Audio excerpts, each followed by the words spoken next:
Hello, my name is Mark Batey, and I'm a psychologist with, I guess you could say, I have a passion and I have a mission. Now, my passion for the last 15, 16 years has been researching and studying creativity and innovation. And I've studied that in individuals, in teams, in organisations, in cities, in governments even regions across the world.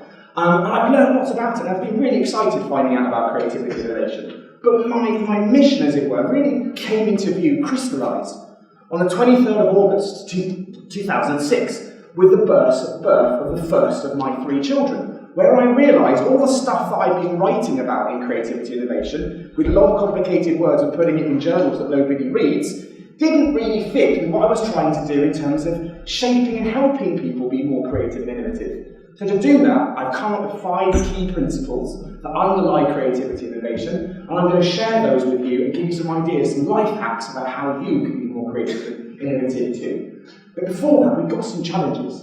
And the first one of these challenges is that we have this strange tendency to always assume that being creative is about being artistic. And I think I'd like us to challenge that supposition. It's not about being artistic. It's something more than that. I'm going to define creativity and whether it's going to help us see that. Secondly, the other thing that tends to go on is we often tend to perceive that to be creative, you've got to work in R&D. You have to be some kind of egghead scientist putting together widgets or mixing together formulas. Also, not true. But there's a third and much more subtle thing that I think starts to put a brake on our creativity and innovation.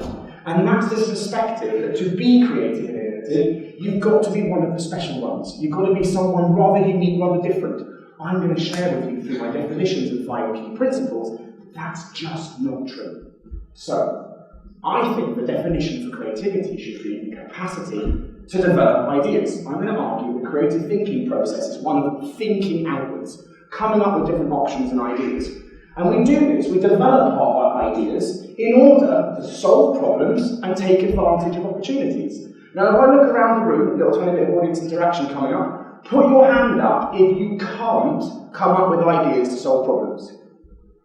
Yeah, if you can't come up with ideas to take advantage of opportunities. Chances are we all can when we start to think of creativity in those ways. It's a life skill that we've all got and that we all need to develop. So creativity, thinking outwards, developing options and ideas. Innovation, conversely, is we've now got all these options and ideas. Let's start to become more and more serious, more and more judgmental and evaluative until we get to a sharp point of action and we do something. We make a new product. We make a new process, maybe even a new idea that we can share with one another. Now, my feeling is there isn't a single industry, there isn't a job or a task out there that doesn't need new and useful ideas. So creativity, thinking outwards, and innovation, becoming more and more serious, are amazing skills that we all need and are all going to have to develop. And if I have one quick first takeaway, don't do both types of thinking at once. Your brain and mine does not like to think in a creative, divergent way and then be sensible and serious all at the same time. So if there's anything to remember, try and separate out the creative process of generating options from the sensible process of judging them. So those are my 2 definitions, and on to my 5 key principles. Now, I've come up with these because over the years I've read probably far too many books. Many of them have titles like 50 ways to set fire to your creativity. This is the arsonist model of developing one's creative talents. Then someone else will come with, not 50, I've actually got 101 ways to unblock your creativity. That's like the muesli or the plumbing model of creativity development. And then someone else comes up with even more titles. And by the time I've read these books with 1,001 hints and tips, I'm usually a lot more confused than when I started. So I've gone the opposite way. I don't have 1,000 hints and tips. I've got 3 key principles for creativity and innovation. The sharp-eyed amongst you will have noticed it says 5. I've really only got 3, as I'll explain in a moment, but 5 sounded better. Anyway, first key principle. This is a principle about how you, me, all of us, no matter who we are, what we do, how we think in a creative way. And the way it works is you're making combinations, connections, mashups of knowledge stored in your brain. You've got all this wisdom and knowledge and stuff stored in there. You want to think in a creative way. Let's start moving and mixing it all up to solve a problem. I'm going to try and give you an example now. So I'm going to give you 3 things, 3 existing things that when I put them together, it's going to invent a new product. And the product's actually a very old one, but 3 things connected together to make something new. What do I get if I take a lamp, a sewing machine, and film from a camera, and I combine and connect the 3 existing ideas together, what did we invent?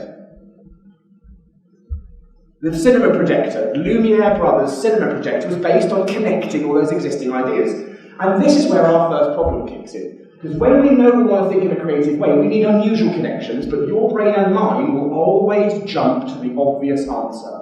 I'm going to try and do an experiment with this now. It's a pretty diverse room. What I want to do is I'm going to shout out a word, and I want you all to shout back. Mumbling is fine, but shout back the first word that comes to mind. You pay attention. I'm going to shout out a word. Those of you who are doing this at home, you can do this even though you shout back out your computer screen. So I'm going to say a word, shout back the first word that springs to mind. I say cat, you say. I say knife, you say. I say Ted, you say. See, it just naturally, the way the brain just literally jumps to the right idea, the right conclusion. So what's our take-home point? If you're working and you want to be creative, don't stop with your first idea. It's the obvious connection, it's the obvious way of putting your ideas together. If you're working in a team, don't stop with everyone else's first suggestions. If we push a little bit more, we'll have richer connections and better ideas. Now, the second key principle is a metaphor for teams. And here I'm going to suggest that when we're working in a team, good team spirit feels like there are explosions, chain reactions of ideas. For those who are not sciencey based, maybe we could argue it's like a domino effect. Someone says something, it helps you think differently, you then say something else, and before you know it, people are bouncing ideas off one another, and you've got this kind of chain reactions going around the group, and it feels great. However, I think business as usual, the normal way of working together, no matter what our industry or background, tends to be the opposite. We tend to kill creativity and chain reaction in a conversation quite quickly. So audience interaction again, shout out, what do you think you've heard people say or do that kills creativity in a conversation pretty quickly? What kills creativity? It can't be done. Probably the most instant thing that we've all learned how to say very quickly is no. No but. Instant evaluation. There are a number of other things that might happen. Expertise is one. Well, that's very interesting, everybody, but I've got 3 PhDs and a Nobel Prize in this area, so let me tell you the way it works, and then try and open up the conversation afterwards. It'll be tumbleweed. Nobody says anything. Even more subtly, and I might make everyone feel rather awkward, body language is probably one of the most subtle ways that we tend to kill chain reactions. Someone standing in front, sharing their idea, then you slowly look bored and cross your arms, start staring at your watch, roll your eyes, elbowing the person next to you. Before you know it, just subtly, we've killed the environment. So what does this mean? What's our take-home point? When you're trying to do some brainstorming, some good creative and innovative thinking, make sure that your behaviour creates more chain reactions and ideas. Don't be the killer of the conversation. The third key principle is that there is great strength in diversity. The more diverse a group or team is, the more creative and innovative it will tend to be. And the reason is, this is where I actually end up coming back to 3 principles, is that when you and I are different, when we think, you can make connections out of the knowledge you've got stored that I am physically incapable of making. As long as we've got the right environment and we're bouncing and sharing ideas with one another, before long, we are making connections, setting off chain reactions, and a diverse group has got buzzing ideas everywhere. So diversity is absolutely key, and it's one of the simplest and easiest things to build into any group just to help you to start thinking differently. But yet again, we've got some problems. I'd say problem number 1 is that we have a tendency to surround ourselves with people like us. It's totally normal. So you'll build a team of people who are just like you, who are thinking all the same ways, and we'll all be happily agreeing with one another, but we can probably think a bit differently. Bring in an alien, as they sometimes say. Bring in an outsider to help you think differently. Now the second one, I have a bit of a bugbear about having 3 young daughters, is that if you look around the world, most of our senior decision-making groups that make some of the biggest, loftiest decisions are a bit pale, a bit male, and a bit stale. I think we've probably got an argument that we need to start figuring out shifting things up and changing things around a bit, which says me as a pale male stale. But diversity is key, it's usually free, it's a really easy way of boosting your creativity and innovation in the group.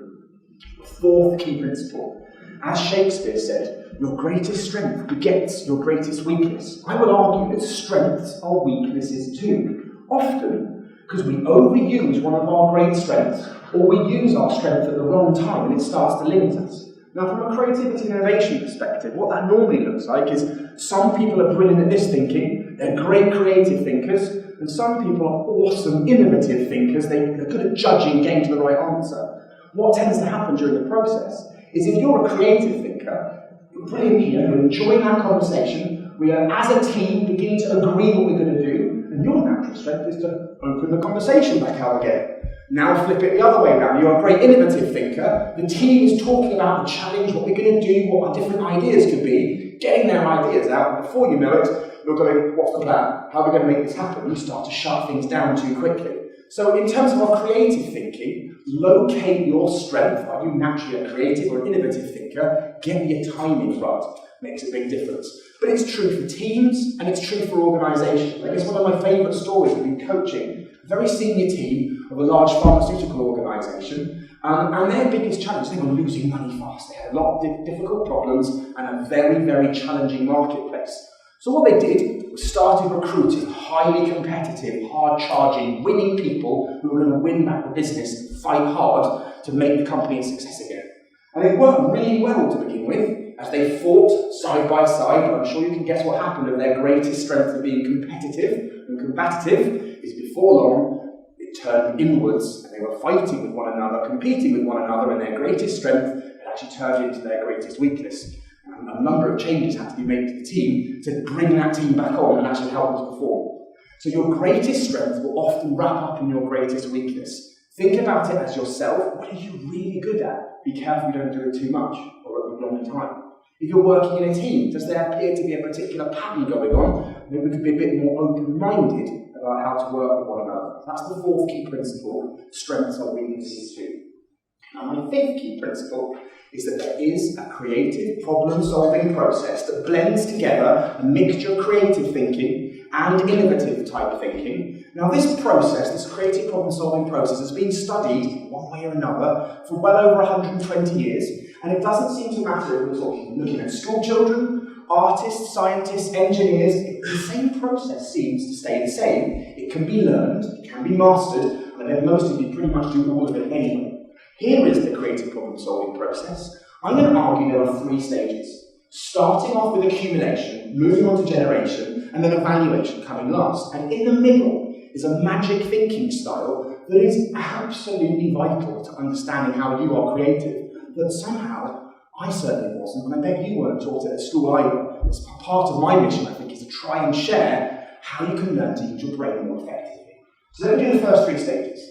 Our starting point for being creative and innovative is not brainstorming, that's what everyone thinks. It's starting off with gathering insight and wisdom, accumulating and collecting insight.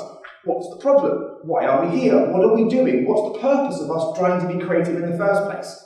Often, allied to this, is then gathering insight. So, what are our competitors doing? What's the latest technology? What's some knowledge that if I start to shove it in my brain, technical term, you start to learn all this stuff, I've now got stuff that I can make rich connections out of to be really creative about my problem. So start off with accumulation.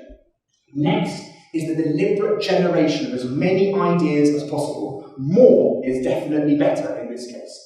And I'll give you a good example of how to do this by stealing wholeheartedly a phrase from a double Nobel Prize winner. Linus Pauling, 2 Nobel Prizes, was once asked, "You're one heck of a creative chap, how come you come up with so many great ideas?" And he said, "If I want to have a good idea, I have lots of ideas and I throw the bad ones away." So the simplest way of being great at brainstorming and generating options is just to get as many ideas out as possible and worry about judgment, evaluation, making sense of them towards the end of the process. Many times, criticisms are a really, really important part of being creative in order to be innovative, but recognizing it needs to come to the end of our process. But what about this magic bit stuck in the middle? Incubation is a word that we've stolen from farming and agriculture. It's the same word that we would use to describe a chicken sitting on top of an egg. Along the same thinking that your best thinking, your generation of creative ideas, is better if you give yourself time to think it through. When you start to think things through, you're parking, you're taking your thoughts and ideas and you're incubating, you're putting them into your non-conscious brain. And your non-conscious brain is starting to make rich, deep, and unusual connections about your ideas. Let's talk back to our connections again. But the more we do this, the more that we think things through, take our time to do this, we're likely to have our best ideas. audience interaction time. Where are you and what are you doing when you tend to have your best ideas? Some examples, please. Where are you when you have your best ideas? Shower. In the shower? Anyone else? In bed? Alone? So what if there's a lady who studied this and she's called it the 3B syndrome? You are most likely to have your best ideas in the bath, in bed, or on the bus. Bed, bath, bus syndrome. Going to sleep, waking up. Some people even as part of a dream. In the bath, in the shower, you all thought it, but nobody shouted out loud. It's sat on the toilet. It's a very famous place for having great ideas. On the bus, cycling to work, commuting, doing something pretty laid back. Where do you not have your best ideas? At work is the universal answer. I'm just going to let that one sink in a minute. Think how much money we spend and time and resource building buildings to get our most valuable thing, human beings, to think the thing that we're best at doing, being creative and innovative, and then put them in an environment that's about as bad as it possibly can be. Now, that's not the topic of this talk, so I'm going to step back from that contentious issue and get back to the innovation. Now, what tends to happen is we start to have these great ideas, often with a quite relaxed bed, bath, bus, and it's often, let's say, a Friday night or Saturday morning, and you think, oh, I have an amazing idea. When I get in next week, back into work, I am going to do that thing. What almost invariably happens to your amazing idea when you get back to work? You all forget it. It's invariable. The reason is that idea is the very loose series of connections of a range of different knowledge and experience that you've got, all lined up in just the right pattern. You're now sat there at 9 o'clock in the morning, trying to get through the second cup of coffee, staring at your computer screen somewhat blankly, now trying to recreate exactly the same pattern of connections. It ain't going to happen. So, what's our great breakthrough thinking? What are we going to have to do differently with our ideas? Write them down. And most importantly, start to write down your ideas. Capture them, leave them, come back to them. If not, chances are they'll be lost forever. So, those were my 5 key principles for creativity and innovation, and I can talk about them, and I hope you can start to see that there's some hints and tips in there, but really, for us to do something about this, to meet my mission, you guys are going to have to start to do some things differently. So maybe, can I encourage you for next week, and hopefully forevermore, if you want better ideas, don't stop with your first connection. Don't let your buddy stop with theirs either. Encourage deeper thinking. Set up the right environment and encourage people and make sure they feel safe so they can set off those chain reactions of ideas. Build diversity in your group. Talk to different people. They'll help you think differently. Be mindful of your strengths. Use them at the right time and make sure they don't turn into a weakness. And perhaps most importantly, follow that creative problem-solving process and everything should start to fall in place. I hope what that's going to mean in the long run is we're going to get to the stage as people start to learn about simplicity and how actually being creative is a really normal human skill. And we'll be left with the idea it's not about being an artist, it's not about working on R&D, and even more importantly, creativity is not just for the special few, it's for all of us. Yeah. Thank you.